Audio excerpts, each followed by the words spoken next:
Bakunzi, ndabaramukije mbifuriza amahoro ya Kristo Yesu. Ndabakunda ngene muramukurikirana ibiganiro byacu. Ukaba ari bwa mbere wumvize kino kiganiro, ukore subscribe. Ni vyiza cyane. Yesu abahezagire. Reka ndababwire ikintu kiri ku mutima wanje. Hari igihe Satani mu buzima bwacu aduteza ubwoba, tukagendana ubwoba. Igihe cyose wakora ukaba ufite ubwoba, ubuzima bwawe bukarangwa n'ubwoba. Umva, ubwoba buva kuri Satani. Reka ngiye kubabwira ibintu bitanu bituma tubaho tudafise ubwoba na bukeya mu buzima bwacu. Ibintu bitanu. Ikintu cambere ni Imana iri kumwe nawe. Ivyo ubishire mu bwenge bwawe, mu mutima wawe, umva Imana iri kumwe nawe. Ntaco wotinya, Imana iri kumwe nawe. Reka ndagusomera ijambo ry'Imana mu gitabo cya Matayo igice cya 28 umurongo wa 20. Haravuga ngo mubigishe kwitondera ibyo nabageze byose. Umva, ndi kumwe namwe imisi yose gushita ku muhero w'igisi. Haleluya! Imana iri kumwe nawe. Inkuru nziza ndagufitiye, Imana iri kumwe nawe. Satani ntaze kukwijira mu bwenge bwawe, mu byiyumviro byawe, aguma kwereka ibintu bitariko biragenda neza. Imana iri kumwe nawe. Ko Imana iri kumwe nawe, ko Imana iri mu ruhande rwawe, reka gutinya, ntiwamane ubwoba. Hariho abantu Satani yaremye muri bo igitaramo cy'ubwoba kidahera, ubuzima bwabo bwose aguma abona ibitagenda. Umva, Imana iri kumwe nawe. Ndagutangarije, ndaguhanuriye, ndaguprofetije kuri no jambo rivuga ngo Imana iri kumwe nawe. Yavuze ijambo ryiza ya Matayo, yavuze ngo umva, ndi kumwe namwe imisi yose. Haleluya! Uko uzovyuka, uko uzogenda, Imana iri kumwe nawe. Gushitsa ku muhero w'igisi, Imana iri kumwe nawe. Gushitsa ku muhero w'igisi. Ijambo rya kabiri rishobora rituma kubaho udafite ubwoba. Ijambo rya kabiri, Uhoraho niba tugwanirira. Turavyuka mu gitondo akatugwanirira. Oh, haleluya! Umwami wacu ahora tugwanirira. Igitabo cyo Kuvayo igice cya 14 umurongo wa 14 haravuga ngo Uhoraho niwe agira abagwanirire, namwe nimwinumire gusa. Haleluya! Aza tugwanira turyamye, akatugwanira tugenda, akatugwanira imwe mu ntambara Satani agerageza kuduteza. Umva, Uhoraho niwe atugwanirira. Reka kugenda n'ubwoba. Ndagusenge ngo Imana itsinde ubwo bwoba mu mutima wawe. Uhoraho niwe akugwanirira. Uhoraho akugwanirire. Haleluya! Oh, Satani numuja arakumvisa ko ibyo uriko urakora, akakumvisa ngo ibitero birava hirya no hino. Uhoraho niwe agira akugwanirire. Uhoraho akugwanirire, Uhoraho akugwanirire, Uhoraho akugwanirire. Umva, ntabwo uzogira. Umva, nta singomba kugira ubwoba kuko Uhoraho niwe angwanirira. Ikintu cya gatatu, Imana izi izina ryanje iranzi n'umukunzi wanje. Haleluya! Mu gitabo cya Yesaya igice cya 43 umurongo wa 1 haravuga ngo ariko none ukuri Uhoraho wagize ngo uwakuremye yewe Yakobo, kandi akakubumba yewe Israeli, ntutinye kuko nagucunguye, naguhamagaye mu izina, uri uwanje. Haleluya! Naragucunguye, naguhamagaye mu izina, uri uwanje. Turi umukunzi wacu. Reka gutinya, uri umwami aganjije, afise byose, ashoboye byose. Haleluya! Ari hejuru ya byose. Haleluya! Satani ndakaza kukumvisa akongorera. Umva, Imana iri kumwe nawe, arakuzi. Yavuze ngo ariko none uko niko Uhoraho ngo wakuremye yewe Yakobo, kandi akakubumba yewe Israeli, ntutinye. Reka kugendana ubwoba mukunzi wanje, ntutinye.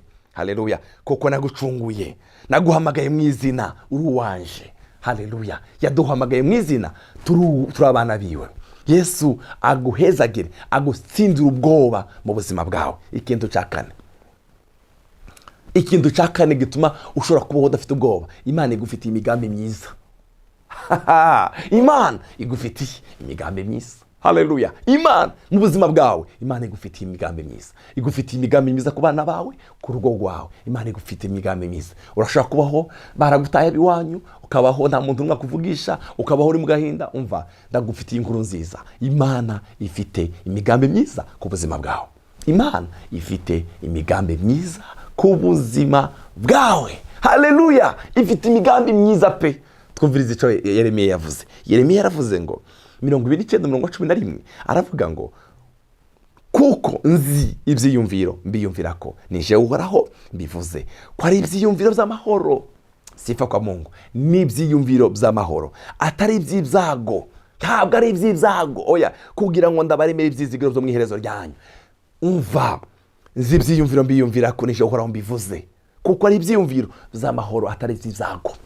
Agufitiye imigambi myiza, ntabwo agufitiye imigambi y'ibyago oya. Reka kugira n'ubwoba, reka kugenda n'ubwoba. Imana yacu igufitiye ibyiyumviro byiza, igufitiye imigambi myiza, kiragutegurira ibyiza. Haleluya, Yesu agufitiye imigambi myiza cyane. Haleluya, nzi ibyiyumviro kwiyumvira ko ntabwo ari iby'ibyago ahubwo ni iby'amahoro, kugira ngo ndakuremere ibyizigiro byo mu iherezo ryanyu. Imana ifite imigambi myiza, plan nziza ku buzima bwawe n'abana bawe. Reka kugira ubwoba, reka kugira ubwoba. Ijambo rya gatanu igituma ugomba kuba udafite ubwoba, Imana ni ubuhungiro bwacu, ni ubuhungiro bwawe, ni ubuhungiro bwawe. Zaburi ya 62:6 aravuga ngo niyo gitandara canje yonyine nagakiza kanje. Ni gitandara, mu migani aravuga ngo ni gitandara twaduhungiramo. Haleluya, niyo gitandara canje ndetse nagakiza kanje, ni igihome kirekire kinkingira sinzonyeganyishwa. Ni igihome kidukingira, ni igihome kidukingira. Imana n'ubuhungiro bwacu, reka kugenda n'ubwoba, ni igihome kirekire kidukingira. Umurongo wa 7 ukavuga ngo Imana niyo irimwe agakiza kanje n'icubahiro canje, ni igitandara c'inkomezi zanje, n'ubuhungiro bwanje biri mu Mana. Yemwe bantu, mwame muyizigira ibihe byose, mwame muyizigira ibihe byose. Wowe kuranumviriza, izigira Imana. Ndagusengeye Imana ikurinda umwemu w'ubwoba. Hari abantu bagenda n'ubwoba iminsi yose, kagenda n'ubwoba. Imana ikurinda umwuka w'ubwoba, Imana ikurinda umwemu mbi. Yesu n'ubuhungiro bwawe. Umva, yemwe bantu, mwame muyizigira ibihe byose, musuke ibyo mu mitima yanyu imbere yayo. Imana niyo itubera ubuhungiro, Imana niyo itubera ubuhungiro, niwe buhungiro bwacu, niwe buhungiro bwacu. Yesu aguhezagire, agutsindire impwemu mbi y'ubwoba. Ubwoba buva kwa Satani. Ntabwo tugomba kugenda n'ubwoba, dufite Yesu yatsinze urupfu na kuzimu, dufite Yesu yanesheje. Haleluya, n'ubuhungiro bwacu. Yesu n'ubuhungiro bwacu. Ntabwo ibintu bitanu tugomba kubaho dufise bene data, ibintu ntitugomba kubaho dufite ubwoba. Ubwoba si umugabane w'abana b'ibwami oya. Umva, Imana iri kumwe natwe, Imana iri kumwe nawe. Haleluya, Imana iri kumwe nawe. Yavuze ngo izobana naje kugeza ku muhero w'isi. Uhoraho niwe atugwanirira, reka kugira ubwoba, ufite Uhoraho atugwanirira. Haleluya. Icya gatatu yavuze ngo aranzi izina. Yewe yakuremye akakubumba, ndakuzi izina, ninjye naguhamagaye mu izina. Icya kane, Imana igufitiye imigambi myiza. Abantu bashaka kuguta, abantu bashaka guheba. Inkuru nziza niyi, Imana igufitiye imigambi myiza. Icya gatanu, nibwo Uhoraho n'ubuhungiro bwacu. Reka kugira ubwoba, Imana ikurinda umwuka w'ubwoba. Reka ngusengere.